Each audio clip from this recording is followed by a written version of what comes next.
Weather update tayo mga kapatid. Napanatili ng Bagyong Goryo ang kanyang lakas habang binabaybay nito itong taas na bahagi ng ating bansa.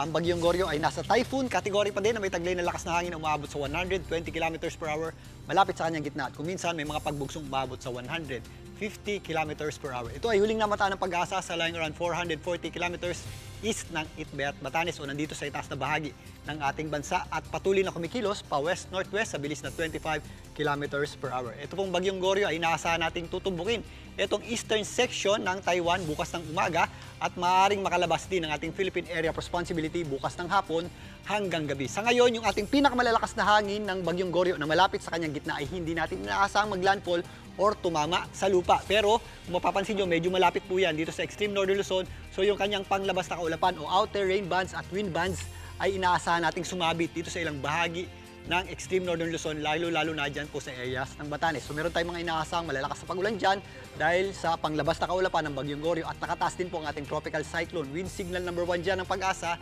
dito po sa areas ng extreme northern Luzon, particularly dyan po sa area ng Batanes. Samantalang, ang malaking bahagi naman po ng ating bansa ay wala po tayong inaasahang immense o malakas na epekto ng habagat. Pero ito po ay umaabot dito sa may areas ng Western Visayas, kasama na po dyan ang Mindanao, dyan po sa areas ng Zamboanga Peninsula, kasama na rin po dyan ang Sulu, Basilan, Tawi-Tawi at BARMM.